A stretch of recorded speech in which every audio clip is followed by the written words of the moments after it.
and welcome along to the RTÉ Rugby podcast. Neil Treacy here with you, and joined again by the new two Johnnies, Holland and Murphy, to talk through all the news from the world of rugby this week. A couple of Johnnies seem to be leaving RTÉ, but this is the way forward now. These two Johnnies. The Investec Champions Cup final this Saturday, Leinster and Toulouse live on RTÉ2. We'll also look back on last week's URC, because while it is Champions Cup final weekend, there was a lot at stake last weekend in the URC, and there is a lot at stake heading into the final round of regular season games next week as well. I'm going to start this week with a question and discussion point around rugby and some of the unwritten rules in society. So I'm going to give you an example here. On Sunday just gone, I was going to Bruce Springsteen in Croke Park, and I was going with my brother and his wife. And we were walking from O'Connell Street up Summerhill up towards Croke Park, and there was these two fellas just ahead of us talking about rugby. And they were talking about the potential of where Munster could be playing a URC final if they get there. And would they be allowed to play it at Thomond Park, or would it have to be played at a bigger stadium or somewhere? And one of them said, do you not remember in the 2017 final when they had to play it at the Aviva because Thomond Park was too small? And then he was trying to remind his friend about it. And he said, you remember, it was Paul O'Connell's last game for Munster. So there's 2 points there that obviously jumped out. Number one, while they played the 2017 Pro 12 final against the Scarlets at the Aviva Stadium, that final had been decided 9 months in advance. It had nothing to do with Thomond Park being too small. And secondly, Paul O'Connell's last game for Munster was the 2015 final. Now, me and my brother were standing behind them listening to all this, and we ended up having a discussion of, I don't know, do you ever end up in this situation where you overhear someone having a conversation about rugby and they're just getting some facts wrong, and it takes every fibre of your being not to just lean across and say, hi mate, sorry to interrupt here, but I just overheard you, and I think you'll find Paul O'Connell's last game for Munster was actually in 2015, and it was nothing to do with Thomond Park being too small for that final either. Now, I didn't do it in the end, but God Almighty, it was a tough situation, and I find I end up in this situation quite a lot where you overhear someone just getting a couple of facts wrong, and like it. Is it polite? Is it rude to lean across and just quietly correct them? Does anyone want to come in on this? Or I think you have to remember who you're speaking to. So you're speaking to a Kildare man and a Cork man. So the Cork man answer is going to be very different to the Kildare man, I think. Explain that, Jonny. I think, yeah, no, it can be very hard, but I'm kind of happy enough to blend into the background, where, you know, historically and my experience of doing a two-centered approach for 5 years, there's, you know, a certain area in the country that can be quite opinionated at times, but yeah, but the majority of the time I found that they're generally quite right, which is quite interesting. So I'm going to slag, but then leave that there as well for you, Johnny, so you can take the olive branch that I've given you there. There's no olive branch there from what I've heard, but no, but I think, you know what, Neil, the game is so well, things like, you know, that's why the stadium was picked. Like that's just silly. Like, you know, people have their opinion and they like to talk with the game. And rugby probably does have a bit of a following where this is how misinformation gets out there, Johnny. Like, you know, we do. There's a lot of chat around rugby, and even like when you're trying to understand the game, and you could overhear people talking about the game, or they might tell you like he did this and he did that. Like a very good lesson for me was that, you know, I was up in Munster's training centre at one stage, and we were looking back at last season's semi-final of how Munster wanted to keep the ball on the pitch, but I can guarantee you 90% of rugby following would say, Jesus, you know, Jack Crowley or Joey Carberry or Ben Healy or whoever is missing touch here. You know, or Conor Murray didn't put the ball into touch. And we just don't know. Even like when we're analysing games and we're, you know, pundits of some form, we have an opinion on it. But I always try and be careful that like we actually don't know what way they've set up. You know, so we can't, like, we can have an opinion. You have to have an opinion, obviously, and everyone's entitled to that as well of how the game is played out. And you can say they should be hitting touch, but we can't say that he missed touch. You know what I mean? So like you do have to have kind of an understanding that we don't know all of what's going on, and it is a complex game, isn't it? So like, try not to obviously get involved with that, but like you do hear some things at times, and it would frustrate you. But I'm sure I frustrate people too. Yeah, but I think a perfect example of that is like the South African thing during the World Cup, like when they take that free kick off the mark, when they take the penalty off the mark, and everyone was like, "What the like? This is ridiculous!" Like what And then you look at the documentary and what the thought process that went into that, the plan that went into that. And because of that, now people are saying, "Oh, they're bringing in the RB, they're bringing in a South Africa rule to stop that." But like, it's as Jonny says, we just don't know behind closed doors what the tactics are or what and you pick up those things when you do that stuff. Like Jonny says, you go into organizations and you see what they're planning, and people can consistently say, "Oh, why are they coming back down the short side?" or "Why are they doing this?" So that's ridiculous. They need to be going to width, but they're playing this hard up D, and it's like when you have to shorten them, So it's just as Jonny says, even though we analyze the games, we don't really know ourselves sometimes. But saying things that are factually incorrect, Neil, is that is Oh just yeah, yeah. like the wrong stadium stuff and people's last game and stuff. That's silly.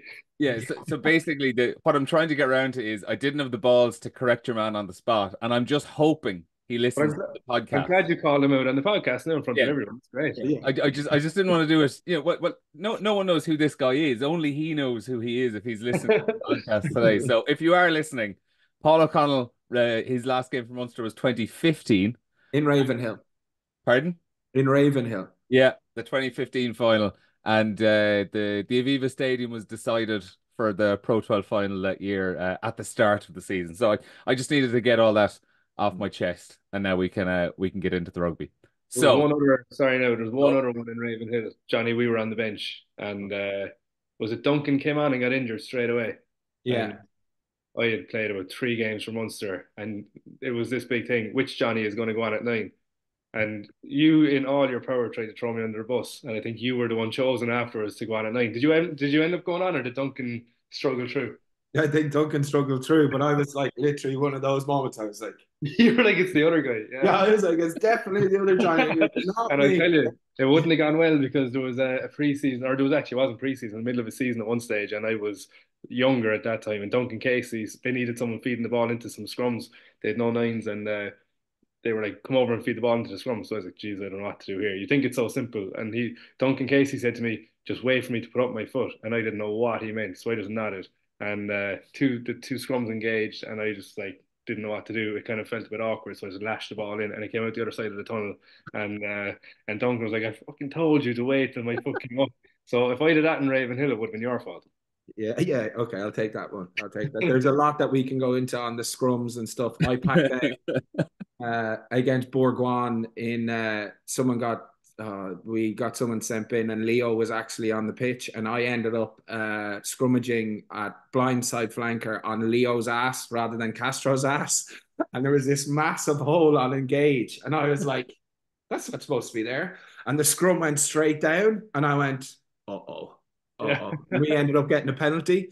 But needless to say that the highlight of the review meeting on the Monday morning was Cockers absolutely abusing me in the main meeting about my scrummaging technique because I was scrummaging on the second row's ass rather than the prop's ass. it's like that. It's like that great clip of was it Johnny May? I think in a game for England against Japan where he ended up just putting he had to go in as a back row for one of the scrums because of a yellow card, and he ended up I think just kind of like getting on his hands and knees in between whoever it was at flanker. It was ridiculous. So what you're saying in a roundabout way, lads, is the 2E would be useless in the modern game of a 6-2 split. Yeah, oh yeah. Pretty much, yeah. No hope. Right, let's move it on to Leinster and Toulouse then. The Champions Cup final, I think, lads, everyone wanted pretty much from the outset. Maybe you could throw La Rochelle into the mix as well, but it's a three-pronged attack on the Champions Cup between La Rochelle, Toulouse, and Leinster, and 9 titles between them. Leinster going for their 5th, Toulouse going for their 6th. Where'll we start?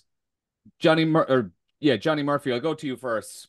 Obviously, we'll talk a little bit later about Leinster and Ulster and their URC game at the weekend and Ulster's win. It's pretty obvious though, Leinster have put all the chips in on winning a Champions Cup, and If they lift the trophy on Saturday evening, we're all going to say, look, well done. You took the risk last week with the team selection. It paid off. You have the trophy. If it doesn't work out this weekend, they're in trouble on two fronts. That's the risk you got to play, though, is it? Yeah, I think so. But like, I think there wasn't like previous years, there wasn't a massive, like, as in, okay, there was plenty of rotation, but you look at who played: James Ryan, Keenan, Jimmy O'Brien, all got game time that would be potentially in the shake up for the 23. You have a back row, Conan got time. Will Connors is now back in the thought process. So they were priming people as well that would potentially be coming off the bench, or whether there was toss-ups of whether they're in the conversation around who's going to play, who's going to start. And yeah, I think that it is clear that this is the big one for them. And I think that their league form kind of dropping off in those games, and they have rotated, has probably shown that. Because historically in the last number of years that hasn't been the case. So yeah, the pressure is on, but I think they know what they've done. They've planned. They've strategically worked out who's playing, who's not, who's getting game time. And I suppose, I think, not going into last weekend too much, but I suppose their inaccuracies around, but at certain times, not being able to close that game out, the easy scores that they got themselves when they put them down, when they put the foot down. But this is it for them. Mm-hmm. I do think that it would be very hard to build themselves back up if they don't get over the line. Now, I might be wrong in that, but I think they're worthy favourites. Okay, they got through a semi-final, but you look at what they did against La Rochelle when the pressure was on them as well. Like, this is a team that has delivered on that, and it's all going to come down to, I think, their defensive effort, particularly in and around the ruck. And you look at what they're doing and their dark arts in that space all season long. They've really taken a step forward there, and I think that's going to be the winning and losing of the game.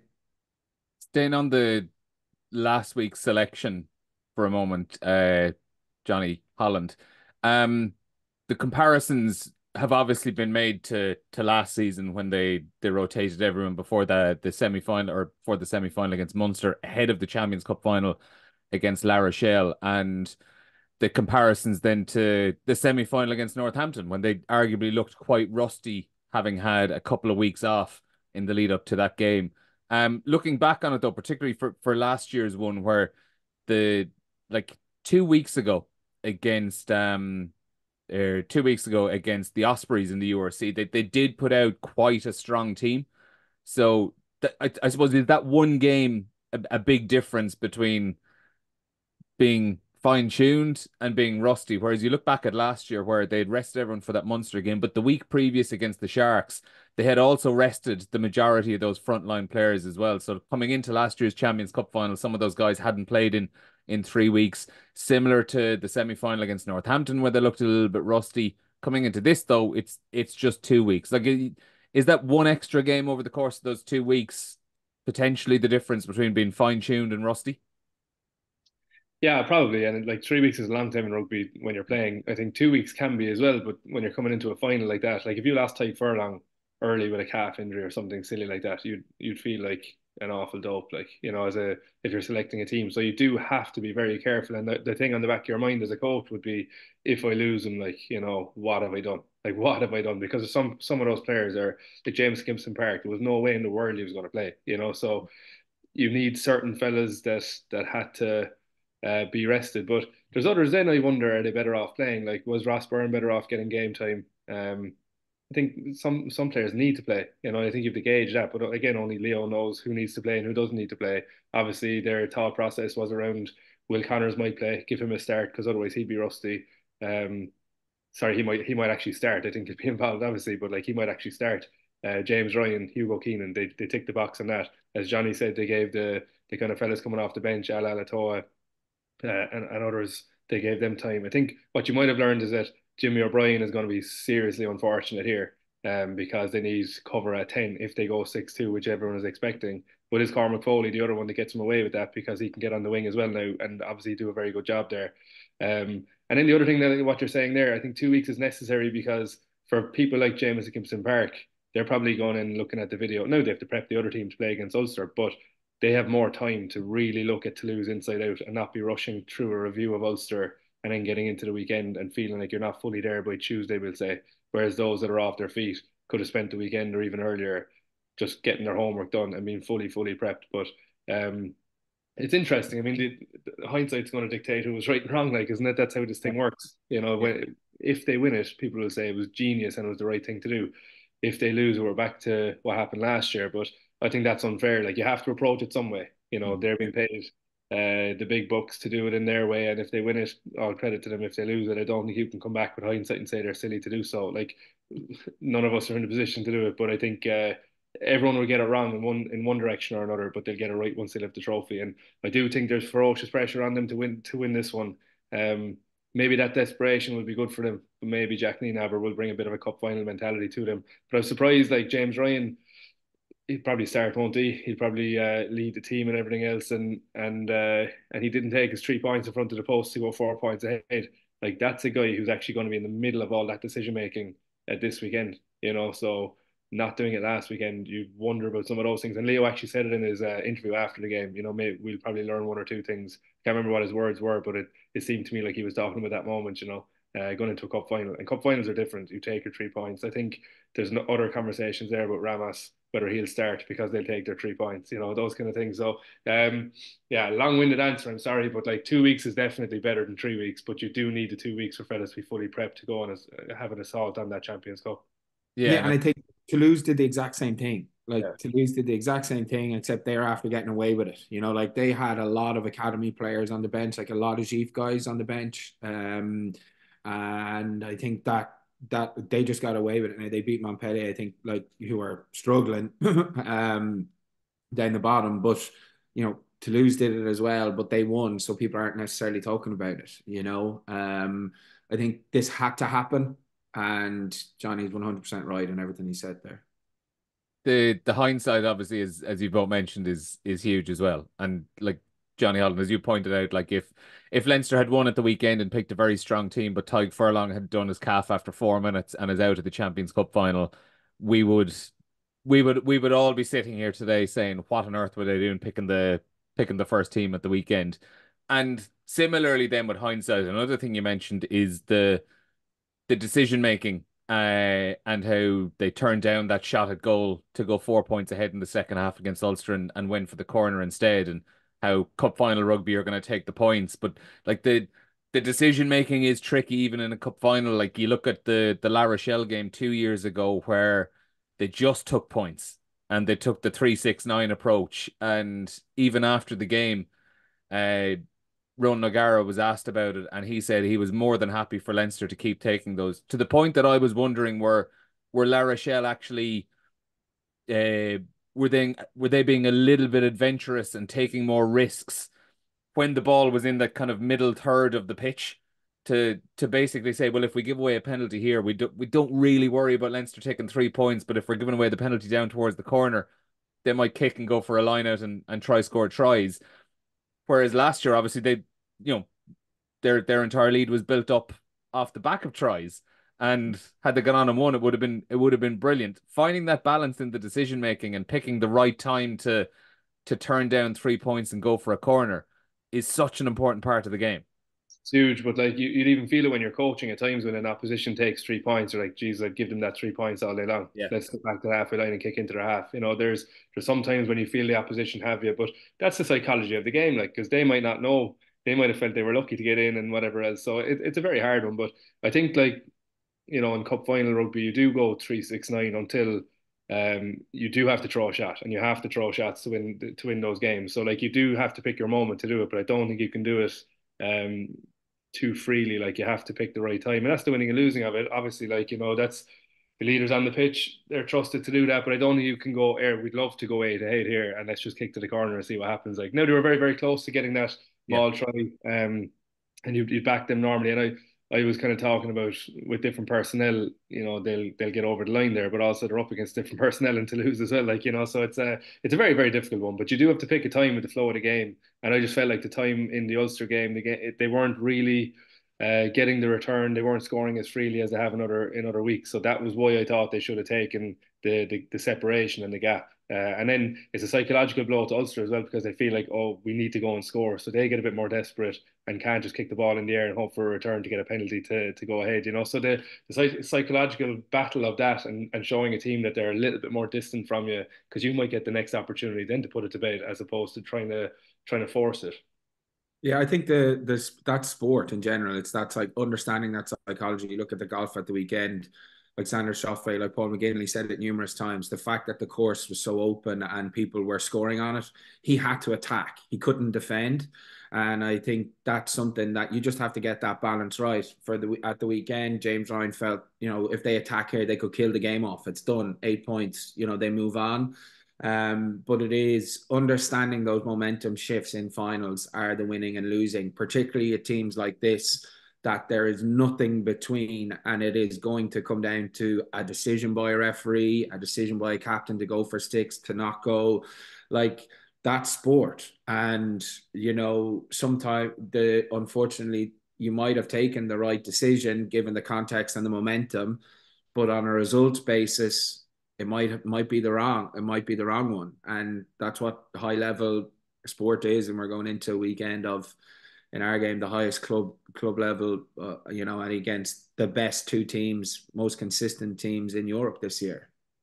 And then the other part that you have to factor in then is you could be taking your 3-6-9 and building up a fine healthy lead, but if any team out there have the ability to hit you with 2-3 tries in the space of a few minutes, it's going to be Toulouse. You look back at the quarterfinal against Exeter in particular, and I think they were 19-17, something along those lines, down early in the second half, and 11 minutes later they were 45-19 ahead. They scored 4 tries in the space of 11 minutes and just blew the game apart. They didn't do it to the same extent against Harlequins a couple of weeks ago, but they did something similar. And, they were scoring their tries in bunches. And if you look back over their campaign, their ability to just, for a team to think that they're in a game with Toulouse and 10 minutes later for it to be all but over, Johnny Holland, it really is remarkable, their ability to just blitz teams for tries in a few minutes. And I suppose that's the challenge that Leinster have, where if, and I would say when, because I think it's a big if to say Leinster are going to hold Toulouse tryless at any point in the game. But if and when Toulouse do get a try, it's to make sure that you don't let them in for another one soon afterwards.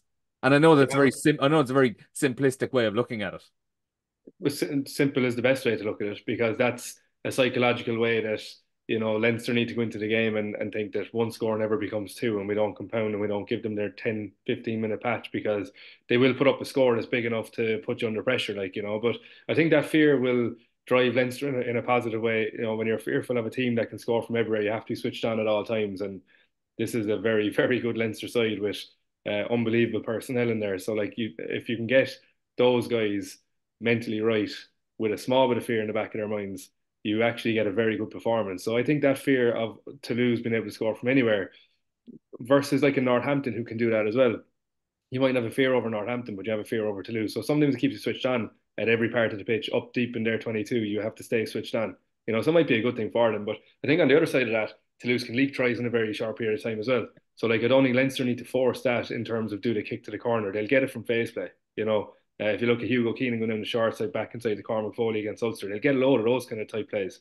So I don't think they need to force it at all. I think they'll get the momentum on Toulouse when Harlequins win that Toulouse, they sat back in defence, and you can't sit back against that Leinster attack, because it will click, So it's going to be, but I wonder, will it just be one of these, everyone's expecting, 45-44, and we'll get 21-20, from a bit of a boxing match, I do think that the transition game is going to be massively important. So it's how Leinster attack and how accurate they are, not giving them opportunities to get into their kind of free flow transition and it being helter-skelter. But then exactly what Leinster want is to get that transition from D, put them under so much pressure, get them going backwards consistently 4, 5, 6, 7 phases in a row.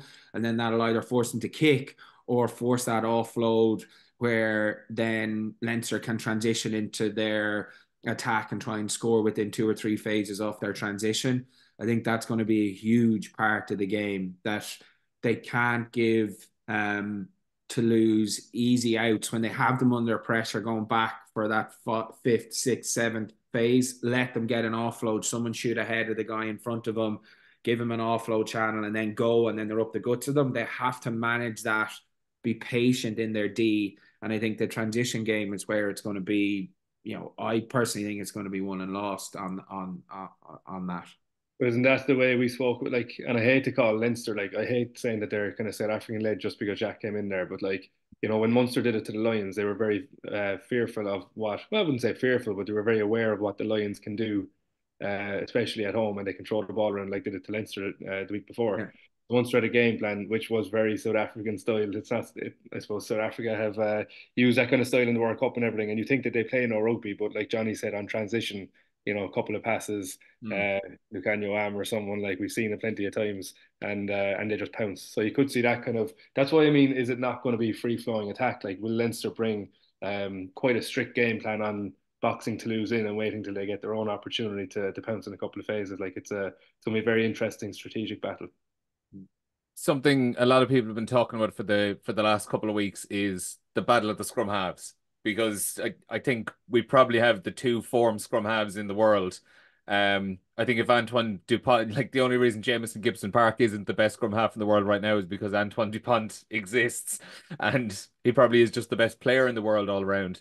Brilliant, 2 excellent players and a brilliant individual matchup we're looking forward to seeing. But specifically on Dupont, Johnny Holland, how do you get the balance right between, and I'm not specifically talking even about Dupont, but like as a coach, if one team you're going up against has a specific player who is just so transcendent and is capable of so much and turning a game instantly, how do you put the adequate amount of preparation into dealing with him without also forgetting the fact that there are 14 other very, very good players out there? And if you put too much attention into stopping your Antoine Dupont, Roman Ntamack can do something, or Cyril Bay can do something, or Juan Cruz Malia, or I could keep listing out names here all day, or Thomas Ramos. How do you get that balance right? I think it starts from the inside anyway. So your attention has to start with Dupont. So like, to not give him enough attention would be the biggest mistake. I think you have to give him the attention he deserves. And I think like the elephant in the room for Leinster is like, how do we stop Antoine Dupont? Like, there's no 2 ways around it. So the way they've been setting up their game recently, I think is what they're going to do anyway. Disrupt the flow of the ball, disrupt him at the breakdown, try and put him off his stride a small bit. That is where he's actually most dangerous. So they have to be careful of that. But I think they'll give up a bit on the edge to try and box in Dupont, Ntamack, and then Peter Aki in his kind of Bundy Aki style, get them over the gain line, make something happen with a bit of play as well. Like, so I do think you have to stop them from the inside out, and give Dupont the attention that he deserves. Like, otherwise you're going to kick yourself for not doing it. And I don't think you can talk him up enough. I think you have to, with discipline, you have to rile your players up enough. Like, who's going to get him for us? Like, who's going to go and stop that guy? Because if we don't, the game is going to be gone from you. Jonny? Yeah, I think they're going to have a clear tactic around trying to swarm him around the breakdown, as you said before. And that's where it's going to come down to. But he's a generational player. It's going to be very hard to try and not let him have an influence on the game. But how much of an influence he has on the game will decide where it goes. Yeah, is it so? So is it like, do you have to be realistic and say he is going to have a couple of moments in the game, but let's manage him rather than try to outright stop him? Exactly. It's just like you said. You said a couple of minutes ago around, Leinster aren't going to keep them at no tries. Toulouse are going to score. Yeah. That's the reality. So you have to just manage that. And then when he does have a moment, don't let it suck the momentum out of you. just say, okay, that's fine. You've got his moment. We stick to what our plan is, stick to script, and then keep going at him. But they're not going to be able to give him time and space around that ruck, let have runners. And then also, particularly, and Gimson Park is brilliant at it as well, is that those lines off line breaks, like those support lines he had, someone's going to have to try and pick him up, be it a blind winger or whether they're going to change their defense slightly and have someone in behind the front line, that if they do make a break, that he can be marshaled. That's really, really, really important. Couple of last little bits then before I get a verdict off you. On team selection. Jonny, Holland, I'll go to you first. 6-2 or 5-3 split on the bench? I'm gonna ask more so what you think will happen rather than what you would prefer to see happen, if you get me. Yeah, I think 6-2, like against French sides like that. La Rochelle was a 6-2, isn't it? I think you just have to deal with the power up front. Otherwise, again, you're going to be kicking yourself, because you'd like to think that they've a fitness and a lack of injuries in the back line where they're going to manage themselves, and you're asking fellas to go a bit deeper for you because you've got one less change. Obviously, it brings risk, but I think if you have, that's why I think Cormac Foley could be a bit of an outlier. I know people are already thinking about him. I'm not unique in that sense, but he's shown in the last couple of weeks that he can go onto the wing quite comfortably. You obviously don't want that happening, but it might happen, and you need a fella who's comfortable enough. And Andy Farrell went back to those kind of ways of training people everywhere, and then all of a sudden you get yourself out of a hole. So I think he might be a key part of that. But also, you spoke with Antoine Dupont. You need two-man markers. You need 2 7s. Then you're going to have to swap them in like they have done in the past, like Will Connors and Josh van der Fleer, whoever starts. I think the other one will bring energy. So that's why I think, like, when you're going with a full front row, and then you're going to have a second row and a back row, like that's already 5. Do you want one more just to make sure you deal with the power and what they're going to bring off the bench as well? Because we speak about Leinster's hookers. Toulouse have both of them. Like, you speak with their front row. Miafu and Marchand. Toulouse have that. They've loads of second rows. They've got a lot of firepower. So I think when you're a 5-3, and like a lot of time backs are influential, and you feel like you're making a change sometimes for the sake of it. You don't really want to fully go for it, but you think, oh, I'll change it up with someone, they might bring a spark. That's grand when you can match them up front, but if you haven't matched them up front yet, that seems like a bit of a waste, and that's why I think they'd go to 6-2 instead. Jimmy O'Brien's going to be unbelievably unlucky there. He's brought some spark in the last couple of weeks, but you have to have an out and out cover at 10 where Kieran Frawley will do that. And then the other part on it, you kind of brought it up yourself then as well. Considering how well it worked having Will Connors starting and Josh van der Fleer on the bench against La Rochelle, and considering Toulouse have equally big forwards and big ball carriers, the likes of Emmanuel Meafu, who would, rank side by side with a Will Skelton. Is Will Connors your man to start and have Josh van der Fleer on the bench, or are you sticking with what would traditionally be the first choice? Yeah, I'm not sure. I think they'll stick with Josh van der Fleer. I think they were there were certain personnel with La Rochelle that I think they were just standout. I don't think Toulouse have the same they don't have the same marksman because they're all at it. So I don't think you can just go. Obviously, we spoke with Dupont and Intimac and stuff like that, but like, I'm talking about up front. Yeah. You don't have the Winnie Antonio, the Will Skelton. They have plenty, by the way, but I just don't know if it's the exact same situation. So I think they might go Josh van der Fleer. So Jonny Murphy then 6-2 or 5-3, and then I actually, just from what Jonny said there, I think they might go 5-3 with Jimmy on the bench, because it just gives them a bit more rotation. And I think with Hugo Keenan back, then Frawley might miss out with Harry Byrne on the bench, because Jimmy covers, obviously 12 or 13 out. It doesn't look like Ringrose is going to make it. I just like, they have guys that are incredibly powerful. Yes, like they do, but they don't have the same just massive brawn, in my opinion, that La Rochelle do. And I think that could give them that chance. But for me, it would, I think 5-3 because of that, and Van der Fleer starts. So yeah, and then yeah, it's just so hard to call, but like that's kind of what. But then I do think that Cormac Foley probably does make it if they go 6-2, because of his ability just to move around. Final point on this game then, and I'm only taking one word answers. Leinster or Toulouse? Jonny, Holland, you go first. Leinster. Johnny Murphy? Leinster. I'm leaning Toulouse. I've been afraid of them all season. I'm leaning Toulouse. We'll move on though, and we'll start in looking at the URC recap. And because we were talking about Leinster, it makes sense to come in here with Ulster, who, I mean, just Johnny Hannon, like what a brilliant and what an important victory it is for them.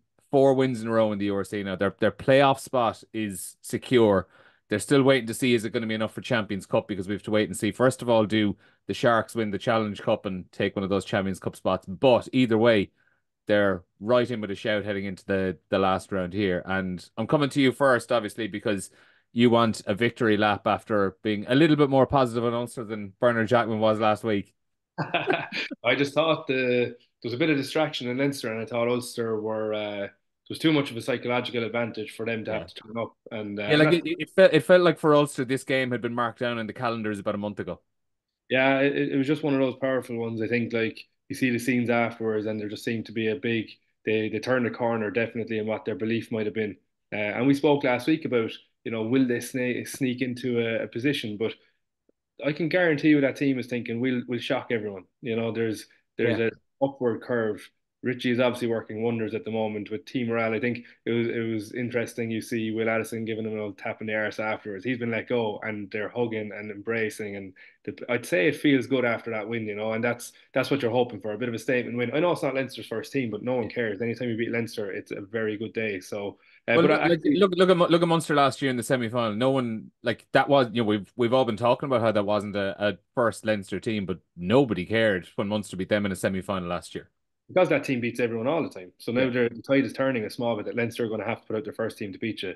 That's what teams are thinking because you can beat them. But I think it was just the way Ulster played. Like they had a couple of line breaks and near tries in the first 10 minutes that they should be finishing. There was it John Cooney went through and didn't find the pass, or who went through? Yeah. Was it John Cooney? Didn't find the pass on the outside, and it was a walk in, I think. And then the Mike Lowry stuff. Will Addison getting held up, they were worth more tries than that. I think they just played really good rugby and they were dominant in the first quarter. Obviously, they got picked apart very quickly as well by Leinster to give away that dominance. But to have the fight to come back against a team like Leinster, who are normally dominant, I know you're at home and it's the last time at home and everything else, the psychological stuff comes into it. But the fight from Tom Stewart after a silly penalty into a poached penalty for himself made that Leinster decision the wrong one. And then the balls on John Cooney to go and kick that. I know we all knew he was going to, but they won that kick battle beforehand. Yeah. They went slightly back into their own half, but they trusted it. And I think Nick Timoney's been highlighted in that sequence of kind of doing a lot of work. The amount of stuff that adds up to get a win like that, it can't go unnoticed, and that comes from coaches embedding it into the players, but the players going and carrying it as well. I just think it was a very, very good performance. Johnny, Yeah. specifically on John Cooney, actually, just for a second, I don't know, is there a player in the last 5 to 10 years that I would have banked more to make that kick at the end than him? He just consistently seems to just love those big kicks and pressure moments, and he has done it so many times for Ulster down the years. Yeah, and I think that he's probably someone that Irish should we look back and say could he have had more caps? I know it's been a very competitive nine space, but could he have been in the squads a few more times and been given those opportunities? But the minute that penalty was given, you knew that he was like, "This is my moment. I'm good." And those moments are big to him. His character aligns himself with standing up to those opportunities and knocking them over. And yeah, there was no doubt when he got the ball that it was like, yeah, that's going over. Just watching it, I knew that that was it. It was game done. It was Yeah, he how they was that kicking was it. stuff, wasn't it? He was celebrating on his touchline conversion as well, like giving it to the Yeah. crowd. And I think when you're a younger kicker, you don't want to kick those, and I think when you maybe miss one or two, or you get a small bit older, you're like, these are what people know me for. This is how people are going to know me. And if I'm going to stand up at all, like I might as well kick it. What's the worst that can happen in one sense? But John, you said it there. John Cooney just seems to love stepping up, and celebration afterwards, a good night, everything else going with it. He's just confident, isn't he? Yeah. Yeah, his Instagram is actually great. He does a lot of really, really interesting stuff around kicking and just kind of talking around the process of it. Even for an old J5 prop like myself, I can still appreciate the content in it. So well worth a follow is John Cooney on Instagram. Moving on, I'll talk about Munster now. Um, First, before I talk about their win against Edinburgh on Friday night, which has actually put them top of the table now and in control of their own destiny right through potentially for a home final if they can get all the way. But the big news yesterday, fellas, Simon Zebo confirmed his retirement, someone both of you would have played with at Munster down the years. Munster's record try scorer, 72 tries. He's played more than 250 games between Munster Racing 92 and Ireland. And I don't know which of you wants to jump in first, but just ultimately he's leaving behind a whopper of a legacy. Yeah, I think Zeeb's probably changed the way how people could behave. I think in all honesty, we were part of a group when Jonny started, when Zeeb started, that was an aging group, and it was very clear, you have to do this, this, and this to be a rugby player or to be a Munster rugby player, and that was the way it was, and it's fine. But I think Zeeb's led the change for people to be themselves, for people outside to understand that preparing yourself for a game is individual, and you have to find what your niche is. You have to find how you want to do weights in the weights room on a Monday and Tuesday, and be accepting of that, and also get behind that. And but one of my lasting memories is actually of in the old CIT gym of and this is actually true. People are going to think I'm just saying it because Johnny's on the pod. I love a story that begins with "This is actually true." Yeah, but it's actually Johnny Holland and Simon Zebo having a dance off in the middle of the running lane in the middle of the gym in CIT. And my memory is like, obviously everyone knows Eves can dance, but I was like, oh my God, Johnny Holland's got some moves. Happening here. Yeah, happening here. But like it was stuff like that that just made him be fun to be around. And a room was always there was more smiles in a room when he was there when he wasn't there. And I think that's what leaves his legacy is going to be off the pitch, that people can be themselves and be what they are, which is brilliant. On the pitch, unbelievable to play with. As a fullback, or when he was on the wing, or when he was fullback and you were on the wing, his chat, his skill level, his left foot, like just brilliant. And like it wasn't all plain sailing for him. Like he nearly got released out of an academy contract very, very early. Fought hard, worked hard on his fitness, did everything, but like started with a bang, and hopefully he'll finish with a bang too. Johnny Holland. Yeah, everyone gets caught up in the Zebo hype train from time to time. But the fact that, like, I only thought about it yesterday. I was watching a couple of videos of him, and I actually texted him yesterday, like, no, like, heartbreak, don't do it now. But he has his own celebration. Like, I know Owen Farrell has a celebration. There's a story behind it. Zebo's celebration is as the for him Yeah. from to the crowd. That'll tell you enough about the guy. Do you know what I mean? And he doesn't act like if anyone else had a celebration, you'd be laughed out of the country. Like, but if you try to laugh at Simon Zebo, he's like, "What's your point? Like, this is me." And I think He's not going to be offended. no, like you're the bigger fool for even asking him to stop. Like, and Yeah. Johnny wasn't he saying the Lions year when he got called out afterwards? I think for a lot of that year he was calling himself the Cub, and people would be like, "What are you doing?" He's like, "Soon to be a Lion." Like he made that happen. Like he got on that plane regardless of whether they liked it or not. Like so that's who you're dealing with. But there was times I remember being in the gym in that CIT gym and he was doing weights with me, and I'm a smaller fella, like, and remember Ivan Deneen being like, "What are you doing? Like, lift some proper weights." Insulting to me, but whatever. And Steve just went over and picked up Ivan's weights and bashed him out and was like, "Yeah, shut up, like I'm doing my own thing," and that's who you're dealing with. Like, if you get, people don't like everything that he's done and how he's managed himself around the game and whatever else, but like, that's your own issue. Like, if you take it personally at all, like he's gonna have the last laugh. But he like whatever with all those stories. I remember I coached with Duncan Williams last year, and so we would have chatted quite a bit about the game. And he wouldn't play much last year and all the rest of it. And people might have, like Jonny said, like I always find it interesting.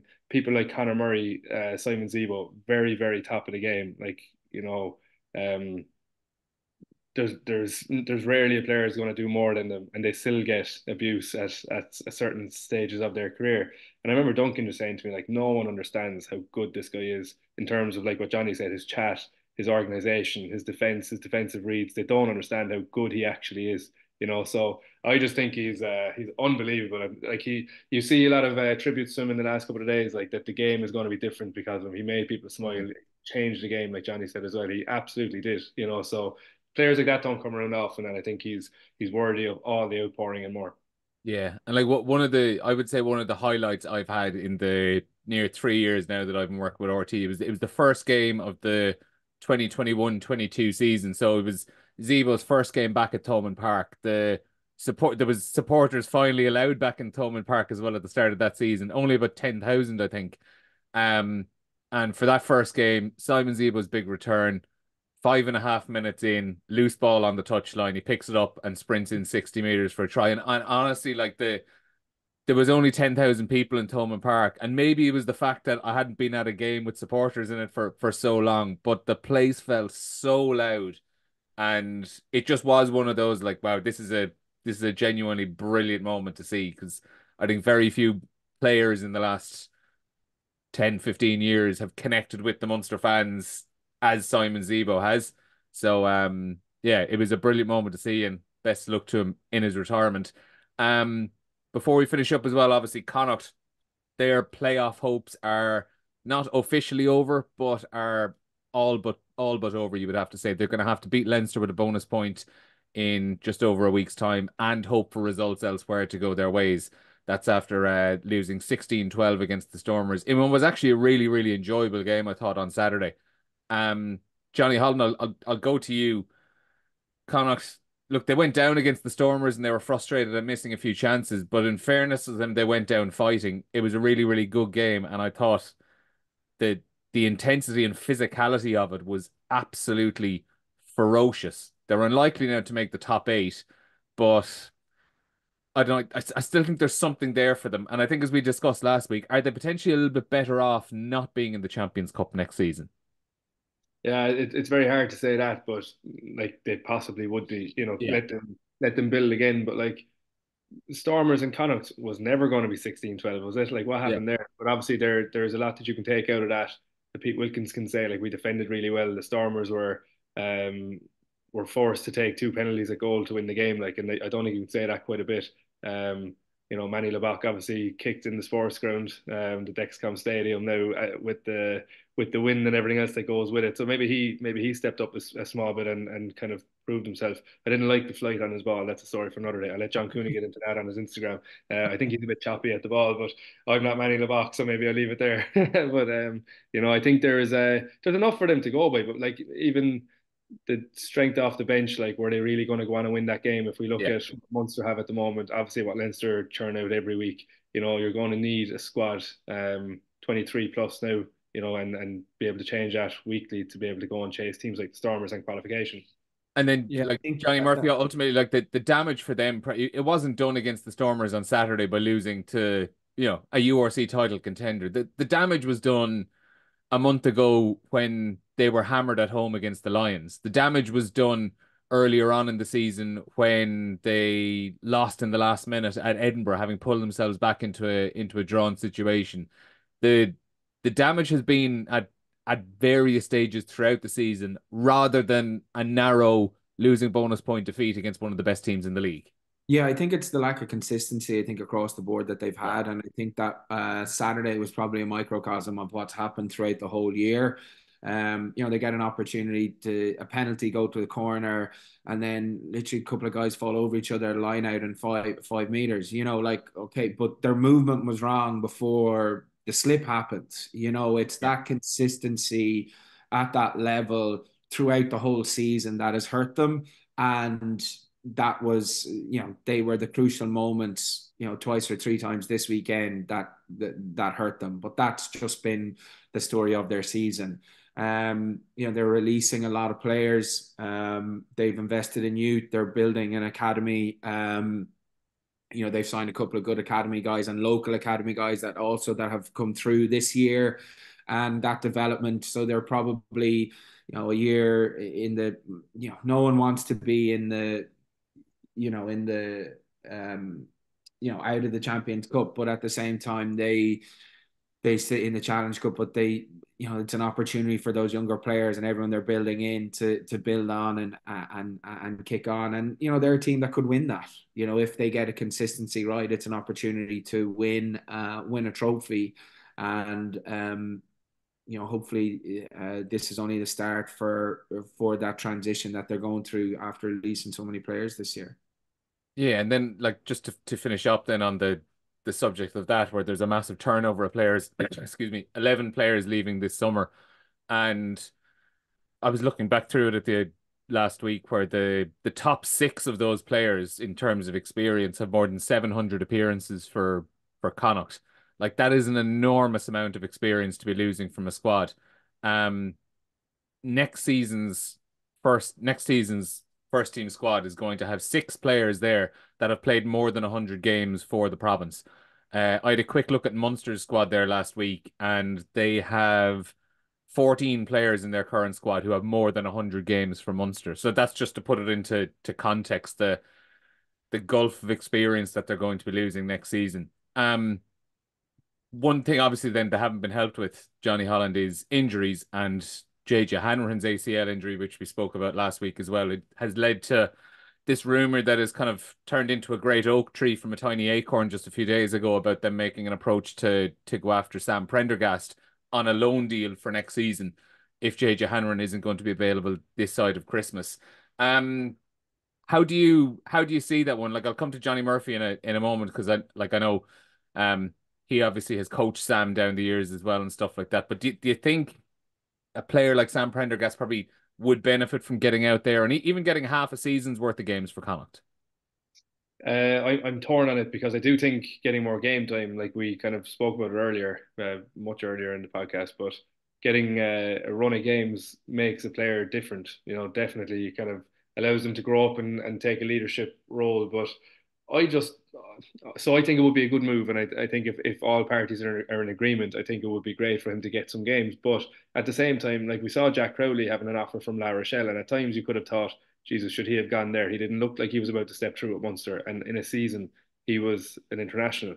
So you might miss a window or a chance. You don't know what's going to happen, and it's very, very hard to go away from Leinster at the moment. I don't think he's going to want to leave Leinster. Like, if you're Sam Prendergast and you're looking at Harry and Ross Byrne, you surely think you're going to take them on, and if you take on that competition, you are number one, and you're in a driving seat to take on Jack Crowley for Ireland's number one.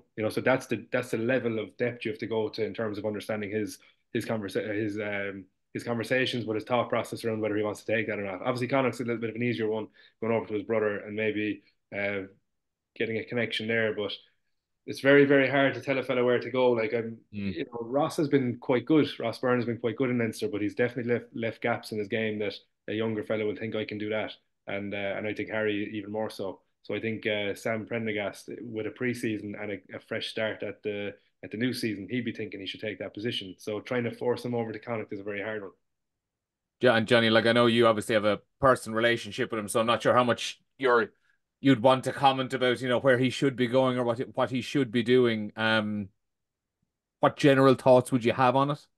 Yeah, just to start off, I haven't spoke to him at all about it, so I don't know. The first I heard about it was obviously through kind of what was being said over the last couple of days, and I haven't spoken to him about it at all, so I genuinely don't have a clue what's going on. Yeah, it's a very hard one to decide. There's a lot more at stake than just an individual as well, like a loan period. How long is it for? Is he going to go to a rival province for, until Christmas and then come back and know all their plays, know everything? Historically in England, a lot of guys would have, when I was there, would have gone on loan, but generally to championship sides. Billy Twelvetrees went to Bedford, Dan Cole went to Bedford, Tom Youngs went to Nottingham, but they're different leagues. So, and you're still in complete control of them. They train a couple of days a week with you, where a loan thing, it's never really been done for a short period of time in a short contract. within the IRFU. So there's a lot more at stake than than what people are saying. Oh, it's simple. They have an injury, send him there. He'll figure it out. But how long for? What's the parameters? And then ultimately it comes down to, does Sam want to do it? What are the conversations he's having with Leo and Jack around potential game time in the future? And also, are you going to back yourself that, is he going to back himself that an injury which can happen at any time and he's going to be involved in every single 23 every game?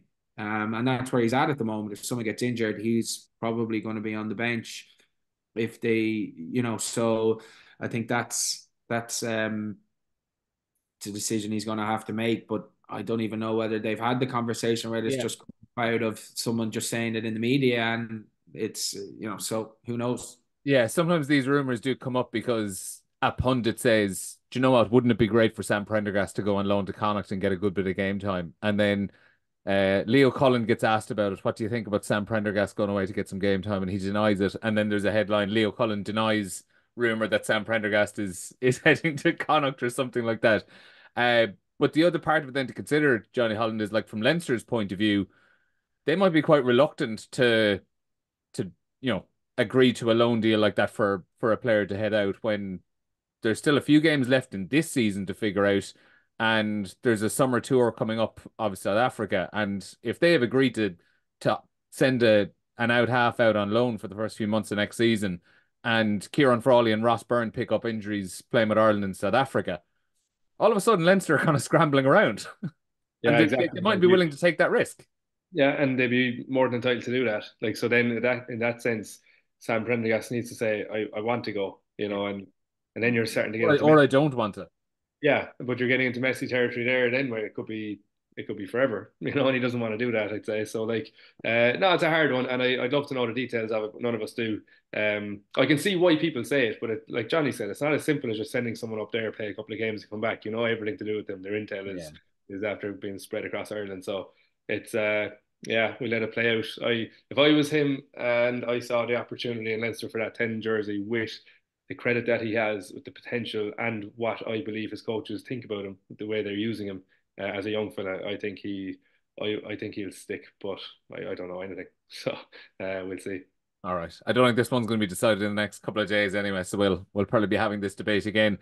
Jonny Murphy and Johnny Holland, thanks a million for joining us. A reminder, Leinster and Toulouse in the Investec Champions Cup final is live on Saturday from 2 o'clock. Coverage gets underway on RT2 and RT Player. And we'll also have a live blog on RT.ie, and you can listen to live commentary as well on the radio. Saturday Sport on RT Radio 1. Fellas, thanks a million, and we'll speak to you all again soon.